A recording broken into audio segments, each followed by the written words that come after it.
Okay, today we are looking at the idea of no natural barriers, the choice to see beyond the facts. This is a pretty interesting topic because we're faced with facts all the time, facts that don't always look real promising or real supportive. And so on our spiritual journey, we have to keep reminding ourselves that we are something more than this physical body, that the life that we live is something greater than that which appears to be planted on this earth. And it's a challenge to do that sometimes because the facts look pretty real. But Jesus said something interesting. He said, "Do not judge by appearances, but judge with right judgment." And yet, I would imagine that as we go through even this one day today, that we will judge by appearances on a number of occasions, maybe every occasion, except while we're sitting here and we'll think, yeah, I can do this, I can look beyond appearances. But then we get out there among the world of appearances and they look real. They are real. We don't want to deny them, stick our heads in the sand, pretend like things that we have to do are not ours to do, but they'll just get done somehow. We are here to live this life, and we're here to live it as conscious spiritual beings. And most of us, most of the time, are unconscious of the spiritual aspect. And that's really the saving grace. So we get backed into a corner, and sometimes that's the time that we will open our minds to the greater possibilities. Sometimes it requires a challenge to push us back into a corner, and we have no other alternative but to be still and let go. Be still and trust. So it's an interesting process, and I put this picture on this slide because it looks like there's two people. There's really one, and we understand that. And we can think of appearances as kind of a reflection or a shadow. There's two things going on in any given situation. There's the human level, the obvious, and there's the spiritual level. And it is up to us to decide how we're going to deal with that. And by saying that, what I'm saying is, how are we going to respond? Are we going to react in fear? Are we going to lose our sense of freedom? Or are we going to see a greater good unfolding in this possibility?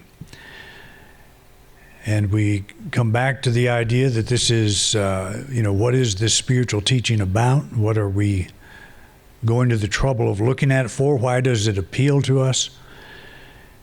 It's because it helps us get through the experience we're having. And how does it help us get through the experience that we're having? It teaches us to not judge by appearances, that there's a greater good unfolding. But our reaction is always according to the appearance. So this is what we want to keep in mind. You might have something going on in your life right now. We probably all do.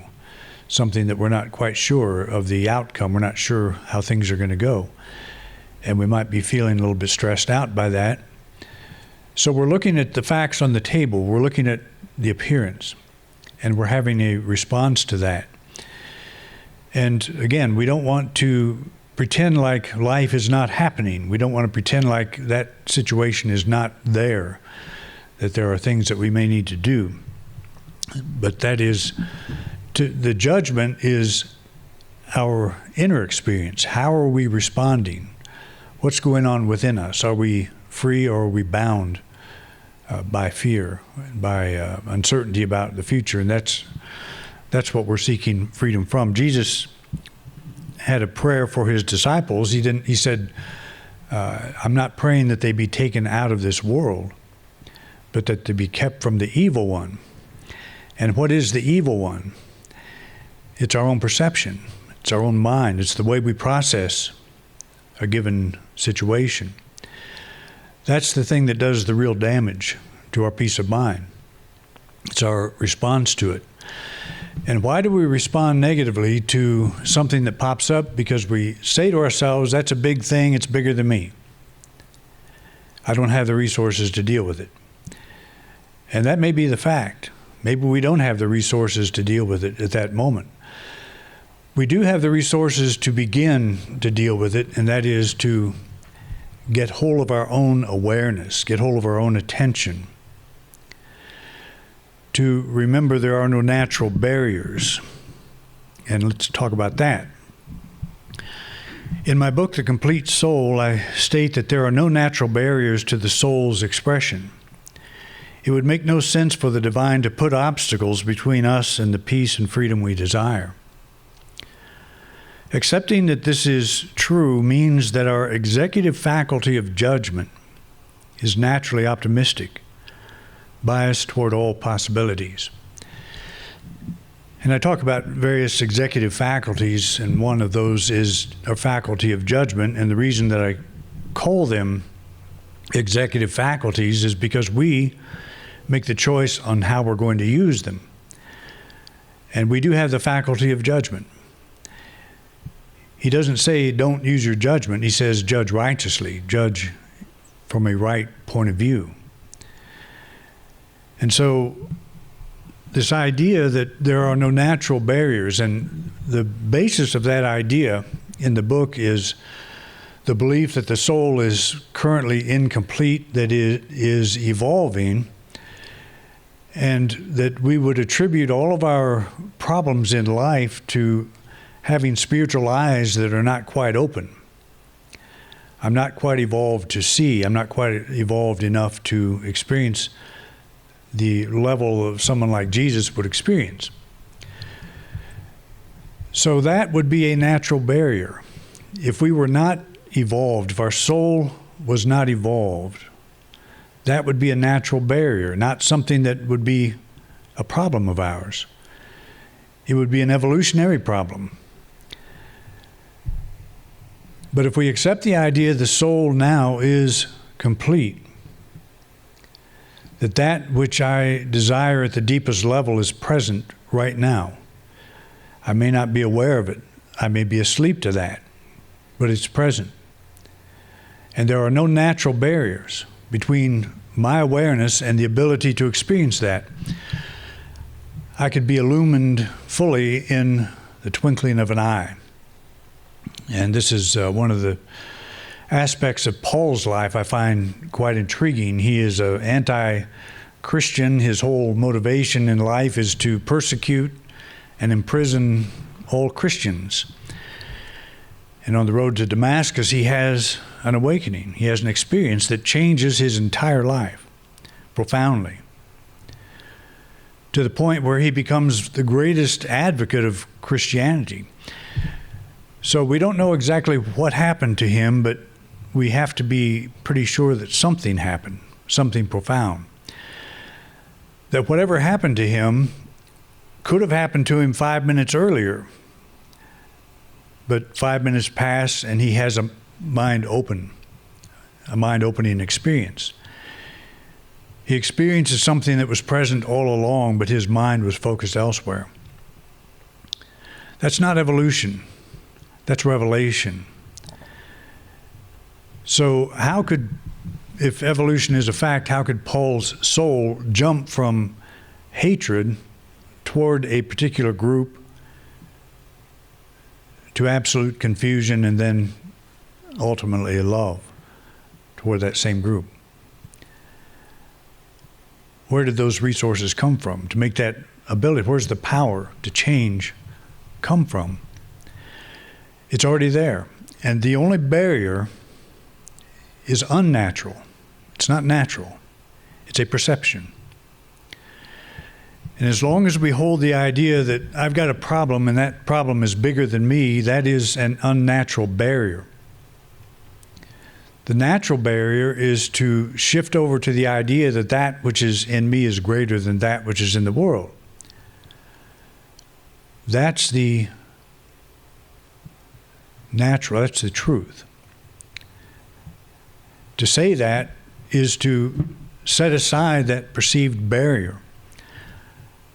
that which is in me is greater than that which is in the world. That's the truth. But if I continue to affirm that that which is in me is less than that which is in the world, that's a barrier, but it is unnatural, because it does not describe the nature of the soul, which is complete. So no natural barriers. And I think that's a very important idea to get clear in our minds. That if we feel fear right now, if we're recoiling in fear over some appearance, it's not because the ability to deal with it has disappeared. It's because I've become something less. As the ancient Hebrews going into sending the spies into the promised land said, there's giants in that land, and we saw ourselves as grasshoppers. As long as you see yourself as a grasshopper, you've got an unnatural barrier.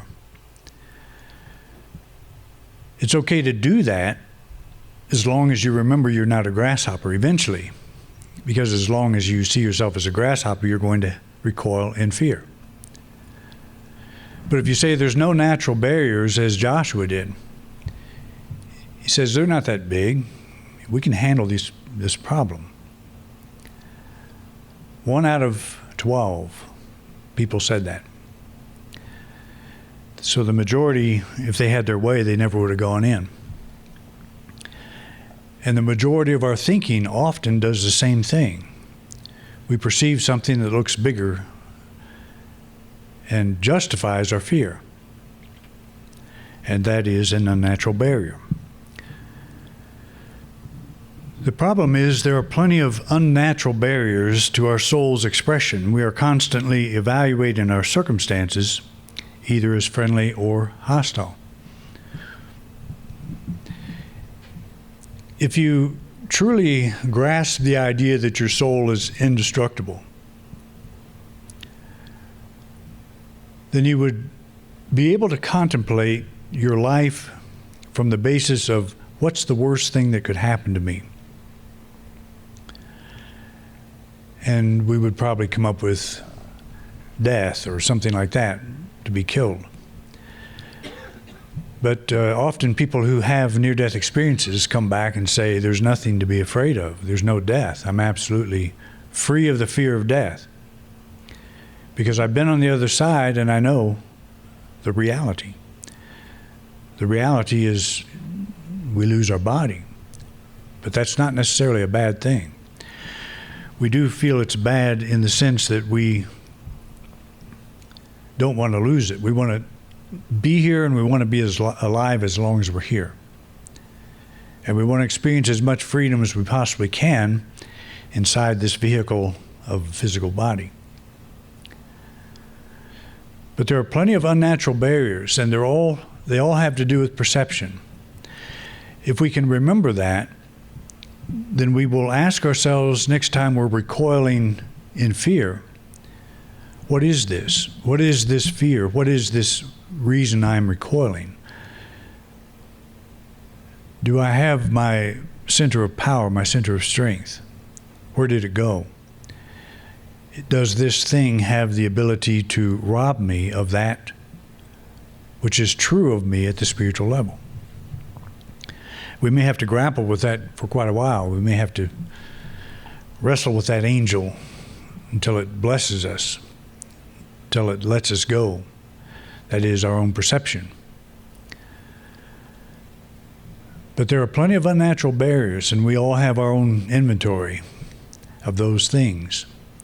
Reasons why we should be afraid. Reasons why we can't experience the peace that passes all understanding.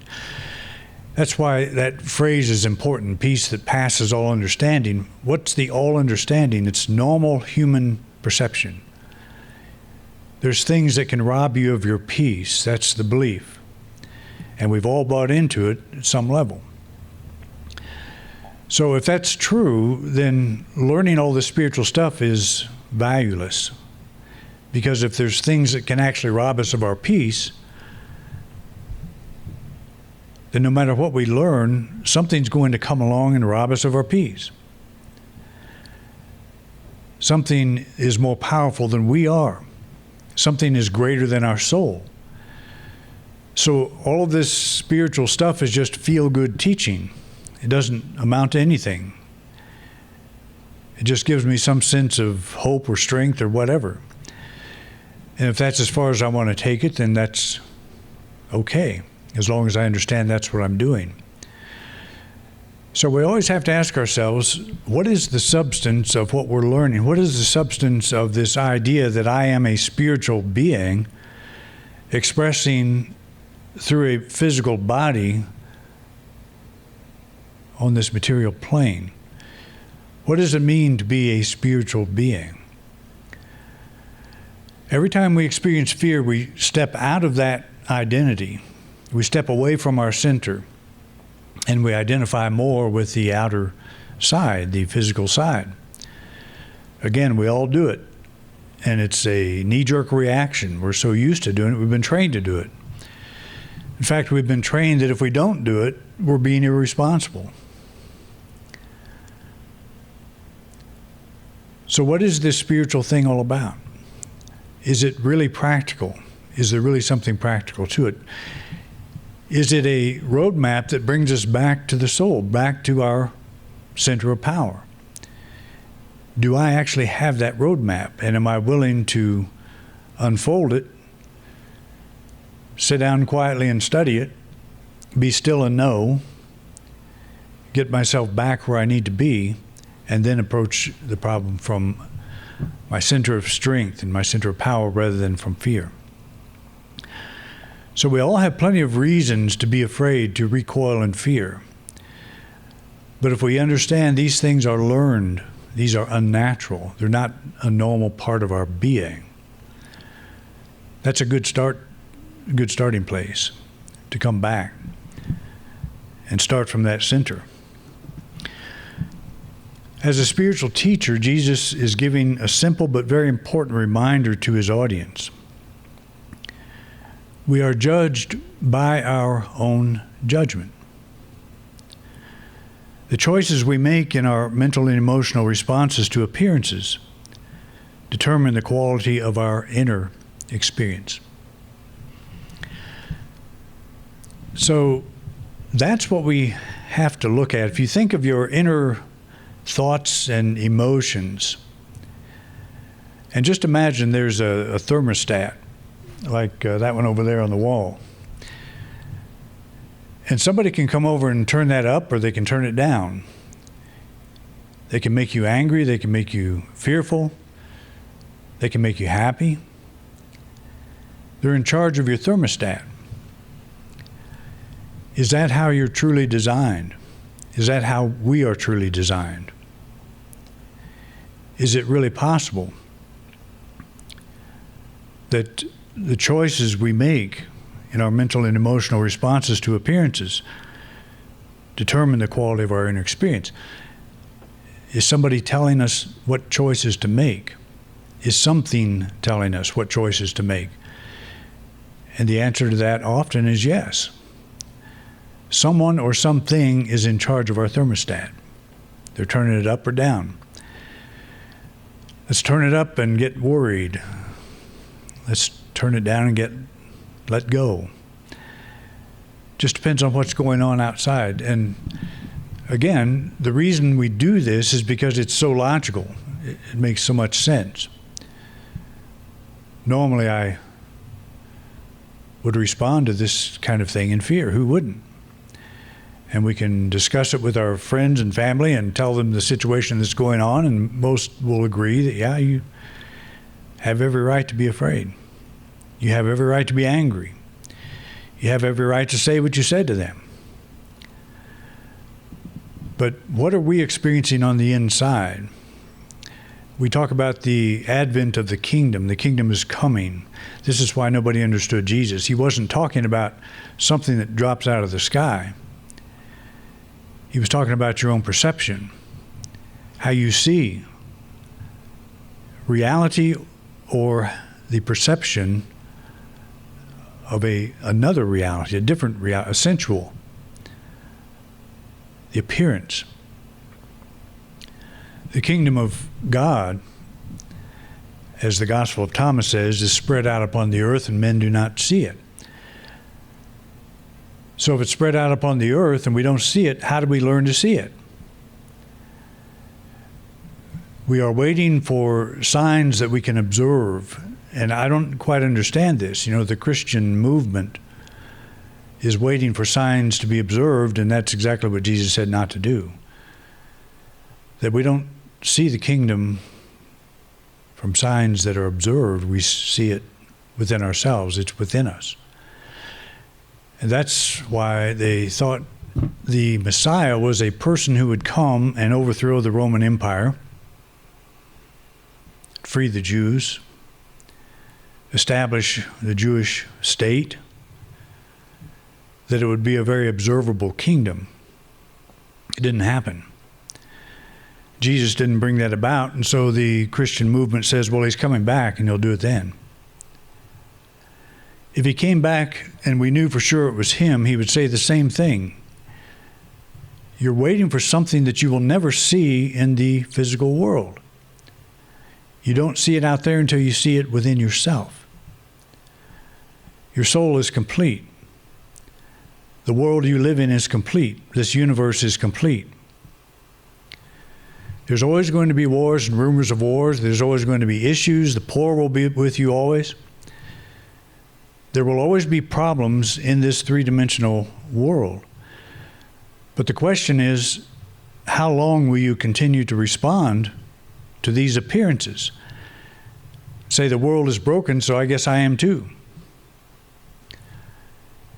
It's a real challenge, and not many people are willing to take up that challenge, including myself half the time. It really looks like it's that person that's my problem, or that situation that's the source of my worry. It looks very real. And it takes quite a bit of spiritual courage to let that go and pull my awareness back into myself, into my center, till I find that strength again and say, okay, this thing is here and so am I. And I'm greater than it is. It's not in an arrogant way, it's truth. To judge righteously is to speak the truth. That which is in me is greater than that which is in the world. Beautiful affirmation. Jesus also said, the eye is the lamp of the body. If your eye is single, your whole body will be full of light. The eye in this case is the way you see things. It's your mental and emotional disposition. The body is your whole life, the whole of your life. So if the eye is single, if the eye is focused on what is true, then the whole body or your whole body of experience will be full of light. That is, on earth as it is in heaven, in manifestation as it is in your vision. This idea is repeated often throughout Scripture. Jesus talks so often about the need to be born again, the need to get fresh wineskins, to get fresh cloth. The kingdom's like a grain of mustard seed. It's the smallest of all seeds, but it grows into the greatest of all the herbs. That is, the kinds of things I'm talking about now may be ideas that don't seem to have much practical value in real life. But if you work with these ideas, they begin to grow. And your consciousness begins to transcend the appearance. I am a spiritual being going through a physical experience. But the physical experience is my vehicle, it's my highway. It's not me. I'm the driver. And that's what's important to remember. So the eye is the lamp of the body. If your eye is single, your whole body will be full of light. When perceived barriers to your peace and freedom crop up, one way of keeping your eyes single and your life full of light is to remind yourself that despite this appearance, to the contrary, there are no natural barriers to your soul's expression. In other words, you have a choice. From Joshua, he said, "Choose this day whom you will serve." And that's really what it comes down to. Is every moment that we're alive, we're faced with the need, or we're presented with the opportunity to make a choice. Am I going to buy into the appearance, or am I going to stop, pull back, and kind of reevaluate? Okay, this thing is what it is. I don't want to deny that. But am I what I am? Am I being all that I am? Am I coming from my center of power and strength? And if I am beneath the problem, the answer is no, I'm not. So what do? I bring it up, bring myself up. I choose this day, and by this day, we're talking about this moment, this experience, this thing that's standing in front of me. I make a new choice to look at this in a different way. And you can tell by the choice that you're making, by the types of choices you're making, by how you feel. So I talked about that last week. That if you are responding in fear, you're coming from a lesser place. Don't condemn yourself for that, because self-condemnation is also a lesser place. Just acknowledge, this is not what I am. I'm not a fearful soul. I've not been given the spirit of fear, but the spirit of power, freedom, love. I remember a person once suggested that when Jesus said to not judge by appearances, he was the first to say, "Don't confuse me with the facts." We've all heard that statement plenty of times. And that may be what it seems like. Don't tell me the facts. I want to know something other than what I'm looking at. If we let appearances set the standard for our internal quality of life, then we will never experience the peace and freedom we desire. And the reason that is true is because there's always going to be issues. As long as we have a physical body, there's going to be something in front of us that we've got to figure out in some way. Or we have to let go. We have to stop responding to in such a negative way. Sometimes in our life, this is more pronounced than others. But it is important to just keep this in mind. What is this spiritual thing all about? What's the point? What's the purpose? How practical can it be in this situation I'm in now? Truth versus facts. Jesus didn't say ignore appearances. He was saying there is always a deeper truth than our snap judgments may indicate. Learn to tap into this deeper truth. And that's really what it comes down to. If you read the Gospels just casually, you'll see that Jesus was always under fire. Always had a problem. There was always some big issue to solve. Not too many of us have had to feed 5,000 people, even if we had the groceries. Quite a problem. So it's like every day something's going to pop up that's going to say, I'm greater than you are, and it is our duty, spiritual duty, to say, I don't think so. There's another way to see this. So he didn't say ignore appearances. He was saying that there's always a deeper truth than our snap judgment may indicate. Learn to tap into this deeper truth. All right? Thank you for watching this week's program. If you enjoyed this video, please share it with others. We want to reach as many people as we can, and we appreciate your help. If you'd like to help support this ministry, just click the donate card at the top right-hand corner of your screen. Your financial support means a lot to us. We have many subjects in our video lineup, so feel free to take a look. If there's a topic you don't see and would like me to address, just put it in the comment section. I'd love to know what's on your mind. To subscribe to this channel, simply click our logo. Thanks again for your interest in independent unity, and have a wonderful week.